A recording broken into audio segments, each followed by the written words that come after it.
بسم اللہ الرحمن الرحیم۔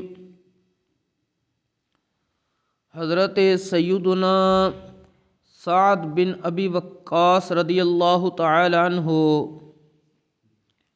آپ کو نو روایت آپ فرماندے نے کہ حضور جانے جانا خاتم النبیین شفیع المذنبین رحمت للعالمین صلی اللہ علیہ وآلہ وسلم نے ارشاد فرمایا ہے، اَیَعْجِزُ أَحَدُکُمْ أَن یکسب کل یوم الف حسنۃ فسألہ سائل من جلسائہ کیف یکسب احدنا الف حسنۃ قال یسبح مئۃ تسبیحۃ فیکتب لہ الف حسنۃ او یحط عنہ الف خطیئۃ۔ رواہ مسلم فی صحیحہ۔ حضرت سیدنا امام مسلم بن الحجاج القشیری رحمۃ اللہ تعالی علیہ نے اپنی کتاب صحیح مسلم دے اندر کتاب الذکر والدعاء والتوبۃ والاستغفار دے اندر ایک باب دا عنوان قائم کیتا ہے، باب فضل التحلیل والتسبیح والدعاء۔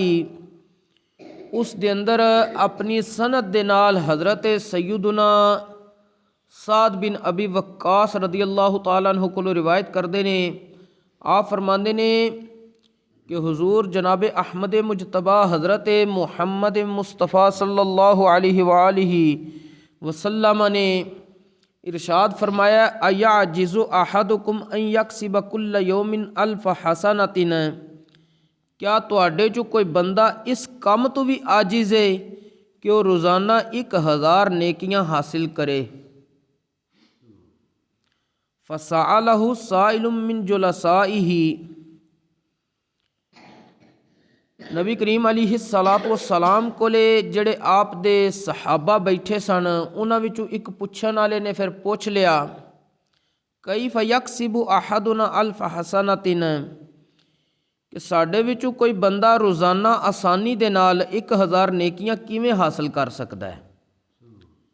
نبی کریم صلی اللہ علیہ وآلہ وسلم نے جواب وچ ارشاد فرمایا، یسبح مئۃ تسبیحۃ، او بندہ روزانہ 100 واری تسبیح بیان کرے، اللہ دی پاکی بیان کرے۔ مثلا سبحان اللہ کہے تو اس نو 1000 نیکیاں ملن گیاں۔ نبی کریم علیہ السلام نے فرمایا 100 واری اللہ دی تسبیح بیان کرے، پاکی بیان کرے۔ ویسے بھی قرآن کریم دے اندر اللہ تبارک و تعالیٰ نے ایمان والیاں نو خطاب کر کے، مسلماناں نو، مومناں نو خطاب کر کے حکم ارشاد فرمایا ہے، یا ایھا الذین آمنوا اذکروا اللہ ذکرا کثیرا، اے ایمان والیو اللہ دا ذکر کثرت دے نال کریا کرو، وسبحوہ بکرۃ واسیلا، اور صبح و شام اللہ دی تسبیح پاکی بیان کیتا کرو۔ نبی کریم علیہ الصلاۃ والسلام نے فرمایا جڑا بندہ 100 واری اللہ دی روزانہ پاکی بیان کرے، فیکتب لہ الف حسنۃ، اس دے نامہ اعمال وچ 1000 نیکیاں لکھ دتیاں جاندیاں، او یحط عنہ الف خطیئۃ، اور اس دے نامہ اعمال تو 1000 گناہ مٹا دیتے جان گے۔ عمل اے 100 واری سبحان اللہ کہندیاں کتنی دیر لگدی ہے؟ اسی لوگ سارا دن ویسے دنیاوی گفتگو وچ، یا ایسی گفتگو جدا نہ دنیا تے فائدہ نہ آخرت وچ فائدہ، بلکہ ہو سکتا ہے آخرت وچ نقصان ہوئے، اس واسطے اتنا ٹائم لگے رہنے بیٹھ کے تے توجہ کو نہیں وہ اپنا آخرت دا نقصان کر رہے ہیں۔ حالانکہ اسی اپنا دنیاوی مال و دولت دیگر جو کچھ مادیت پرستی وچ چیزاں آندیاں نے انہاں دا نقصان برداشت نہیں کردے، تے آخرت وچ اپنے نامہ اعمال دا نقصان کیوں برداشت کر رہے ہیں؟ اس دا مطلب ہے اسی غافل ہو چکے ہیں۔ تے بندہ اگر وقت نکال کے خشوع و خضوع نال عاجزی دے نال رب دی بارگاہ وچ روزانہ 100 واری سبحان اللہ دا تحفہ پیش کرے ਤੇ ਨਾਮਾ ਅਮਾਲ 'ਚ 1000 ਨੇਕੀਆਂ ਲਿਖੀਆਂ ਜਾਣ ਔਰ 1000 ਗੁਨਾਹ ਮਿਟਾ ਦਿੱਤੇ ਜਾਣ। ਇਹ ਇਸ ਦੁਨੀਆ ਤੇ ਅਮਲ ਆਸਾਨ ਹੈ ਔਰ ਆਖਰਤ ਵਾਸਤੇ ਬਹੁਤ ਮੁਫੀਦ ਹੈ।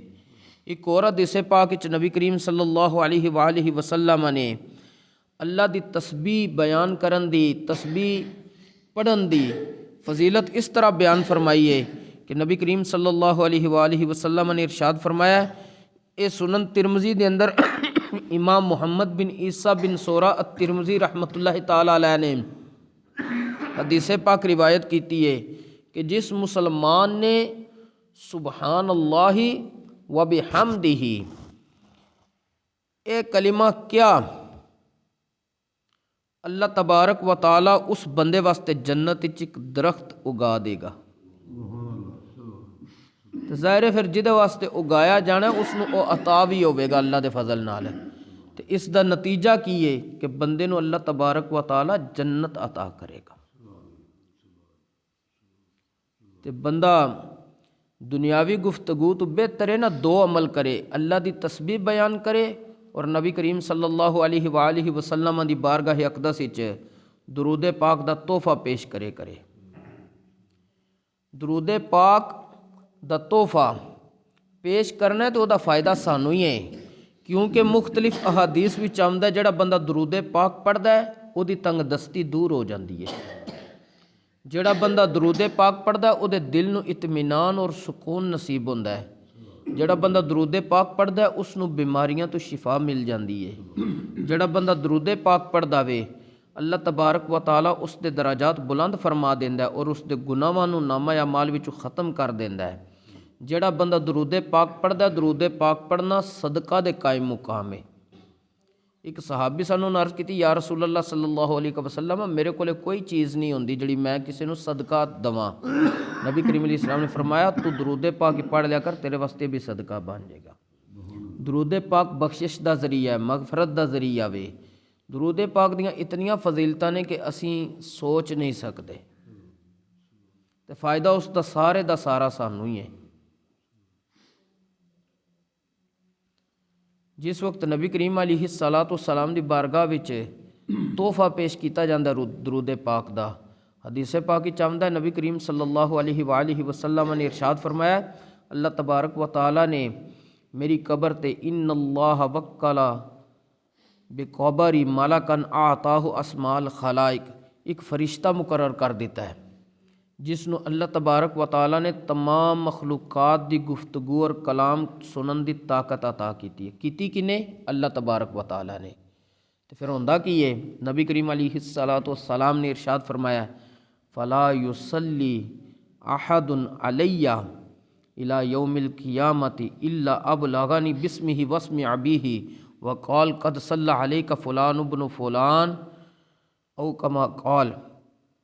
وہ فرشتہ قیامت تک کوئی بھی بندہ نبی کریم علیہ السلام دی بارگاہ جس وقت درود دا تحفہ پیش کردا ہے تو نبی کریم علیہ السلام دی بارگاہ وچ تحفہ لے کے حاضر ہوندا ہے اور عرض کردا وے، یا رسول اللہ صلی اللہ علیہ وسلم اے فلاں شخص فلاں دا پتر ہے، اس نے تہاڈی بارگاہ وچ درود پاک دا تحفہ بھیجیا ہے۔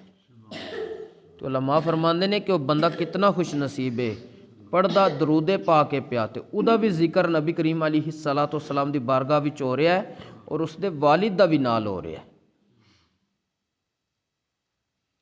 لیکن اسیں اور کماں واسطے وقت نکال لینے ہاں تے جڑے اللہ رسول نو راضی کرن والے کام نے انہاں دے واسطے وقت نہیں نکالدے، پھر کہنے ہیں جی نہ برکات مل رہیاں نے نہ رحمتاں مل رہیاں نے، اساں کم کران گے تے نتیجہ لبے گا نا۔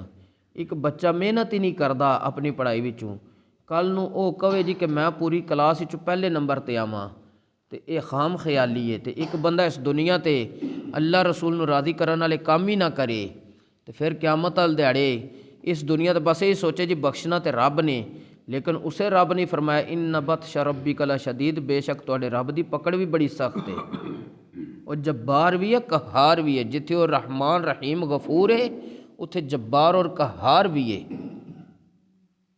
ساریاں چیزاں مد نظر رکھنیاں چاہیے نے۔ اللہ تبارک و تعالی سانوں دین اسلام دا فہم نصیب فرمائے۔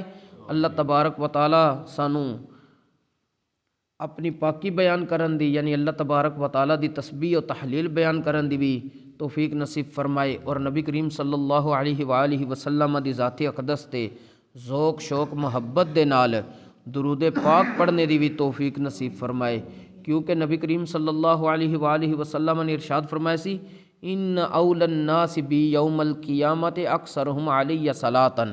حضرت عبداللہ ابن مسعود رضی اللہ تعالیٰ عنہ فرماندے نے کہ حضور صلی اللہ علیہ وآلہ وسلم نے فرمایا بے شک لوکاں وچوں قیامت والے دن میرے زیادہ قریب او شخص ہوئے گا جن نے دنیا تے رہ کے میری ذات تے کثرت دے نال درود پاک پڑھیا ہوئے گا۔ اج اگر کسے بندے نو وزیر اعظم دا قرب مل جائے تے او پھولا نہیں سما سکدا کہ مینوں ایک ملک دے وزیر اعظم دا قرب ملیا ہے، تے جنوں بادشاہاں دے حقیقی بادشاہ دا قرب مل جائے، اللہ رسول دا قرب مل جائے، تے او بندہ کتنا پھر بلند مرتبے اور نصیب والا ہوئے گا، لیکن اس واسطے پہلے محنت کرنی پائے گی۔ اللہ تبارک و تعالی سانو عمل دی توفیق نصیب فرمائے، ساڈے حال تے رحم و کرم فرمائے، وما توفیقی الا باللہ۔